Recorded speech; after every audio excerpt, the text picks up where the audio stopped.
you know, BM-24s when they're massed up in groups of 4.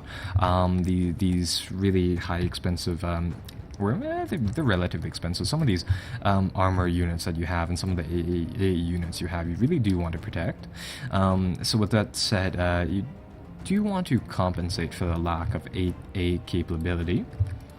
And these vehicles over here, they're back. They're ready, so we'll drive them back up. A good thing to do is to keep these BM-24s on roads at all times. My opponent here doesn't seem to have any sort of mortar or any sort of counter battery artillery. If he did, then these BM-24s are actually at a humongous risk firing from the same location every single time. But if he doesn't, then you can capitalize on that. Simply because they're so brittle that mortar rounds and practically anything will take them out. I'll get our guy up here to skirtle over, and I want to see if I can capture Dimitri in a bit, actually, because the opponents actually do look fairly weak inside this area. For this deck, I actually only have these cargo helicopters. Personally, it's just because of how much they carry.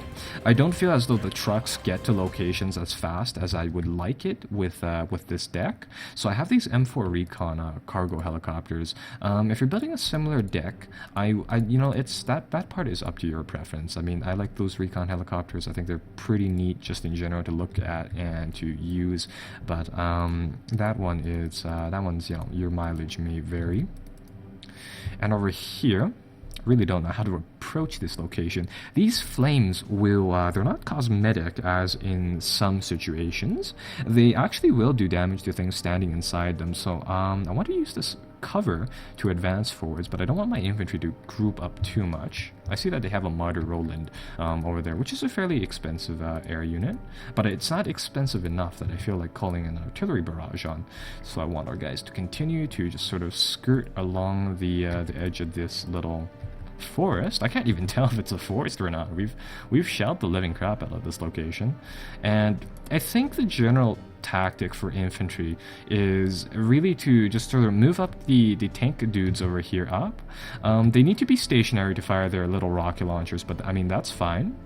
We want them to get set, fire off the rockets, and once they do that, or rather, you want them to fire off their little cannon here, the PW-80.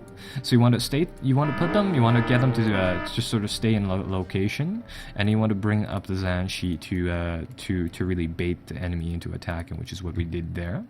And really, we'll just continue doing that. So over here, it looks like they're actually not even paying attention to this zone. So what I'll do is that I'll cram some more infantry inside this area. And likewise, some AA troops. I'll actually buy another little command card to take this location. Oh, I see that tank. Get our little AT guns to fire them off, and that should take them out, yeah. And over here, same deal. Reservist infantry, so our guys should actually be able to deal with these guys. These guys will come in, they should set up, they'll deploy. I use the hotkey E to stop my units from moving. So if you do bind these guys, or if you do have a stop hotkey, it makes these guys a lot more effective. So as you can see there, these guys really provide the vast majority of the combat power. The Zanshi really just they're really just there to spot enemies for us. So I want to do a quick infantry swap there, get these guys out of sight and get these guys back in action like that. Speaking of getting back in action, these troops should actually also be ready, so we'll send those guys forward. And again, really just making slow but gradual progress here. Playing as the Pact, or the Blue 4, I suppose now, or Red 4, I suppose now, it's more difficult, I would argue, than playing NATO. So I mean, this deck, it's nice, it's slow. You probably won't be seeing, like, you know, major intensive action as we may see with Blue 4 a lot of times, but hey, it gives you a very effective way to play the underdog, really, which is nice. We'll get our troops to move forward here once again, really just shifting troops now. These guys should be able to go in just a little bit, so that'll be nice. And they're bringing in some LAVs over here. I'm rather surprised that this sniper team has been out here so long. They actually also have a rocket launcher, but I've seen it used twice. And it was in the same game actually when one of these people that I played on a game on TeamSpeak, we used it against a command vehicle. He didn't hit it twice, but I mean it works. Alright, so we're moving up to this area. The nice thing about this map is that what are we taking damage on? It looks like we lost some ZSL. Oh, I see. Our little APC carriers decided to go over here. Here's what we'll do. We'll give them the order to go over here, and then I'll just bring them up, I suppose. Yeah, they are dropping just everything on this group of 3 people. If they had some artillery or some of those New Zealand or ASNAC bombers that we saw, they would actually be able to pummel a lot of this.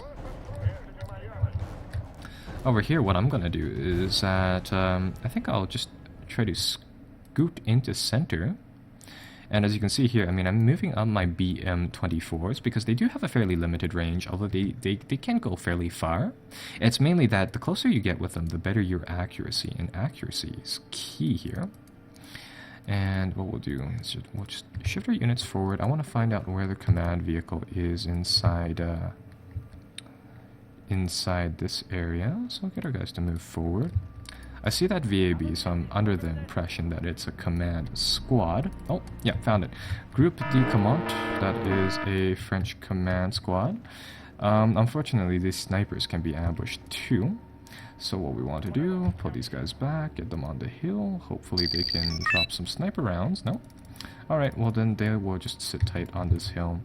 And we will wait until rocket to artillery comes and smacks the living crap out of that village.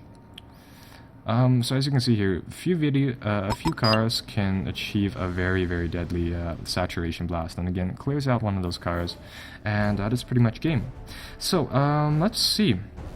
I managed to get close to 500 points worth of kills inside that game, losing 100, and it looks like that was actually second place in terms of ratios compared to the other guys. Dragon Commander definitely was MVP during this game. But anyhow, that's a viable Red 4 deck, as you saw there. It was a slow game, but we were able to demonstrate a lot of the potential for that deck, and also some of the weaknesses there too as well.